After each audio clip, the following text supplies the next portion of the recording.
तर शेतकरी मित्रांनो, आपण पार्ट 3 पाहणार आहोत. पार्ट 3 पर्यंत आपलं काम किती झालेलं आहे. तर हा व्हिडिओ खूप मोठा असल्यामुळे हा मी पार्टमध्ये तयार केलेला आहे मित्रांनो. तर तुम्ही हे सर्व पार्ट पहा, म्हणजे तुमच्या लक्षात येईल की आपण कशा पद्धतीनं हा शेड तयार केलेला आहे. आणि ह्या पूर्ण शेडचा व्हिडिओ शेवटला आपण रीलच्या माध्यमातून नाही, तर संपूर्ण फुल व्हिडिओच्या माध्यमातून तुमच्यासमोर घेऊन येणार आहे.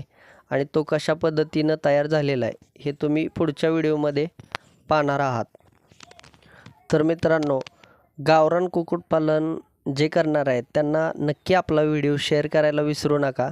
आणि बघूया तर पार्टमधील आपण हे बघा, आपण छोट्या प्रकारे जी कोंबडा जाळी असते ती आपण कोंबडा जाळी साईडनं आपण बांधून घेतलेली आहे.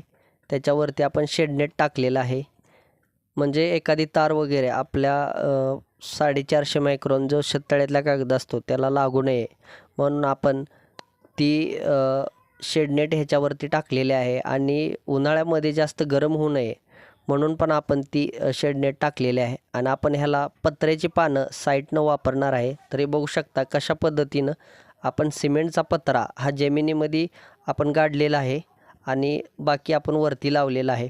तर हे बघू शकता साईडनं आपण सगळ्या बाजूनी आपल्याला 580 रुपयाला 10 फूट लांबी आणि 3.25 फूट रुंद असं सिमेंटचा पत्रा आपल्याला भेटलेला आहे.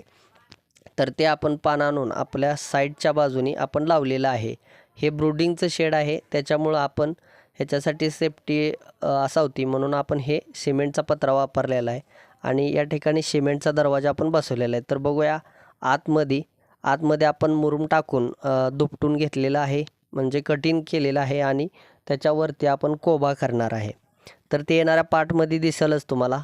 तर आपण ह्याच्यावरती आता शेततळ्यातलं पाल टाकलेलं आहे. तर ते तुम्ही बघू शकता कशा पद्धतीनं दिसतंय. आपण याच्यावरतून दोऱ्या बांधून घेणार आहे, म्हणजे जेणेकरून वारं आलं तर ते उडू नये. हे बघा, फिनिशिंग झाल्यानंतर अशा पद्धतीनं आपला शेड तयार झालेला आहे.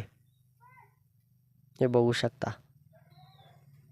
एकदम कमी बजेटमध्ये हा आपण शेड तयार करण्याचा प्रयत्न केला आणि तो यशस्वीरित्या पूर्ण पण झालेला आहे.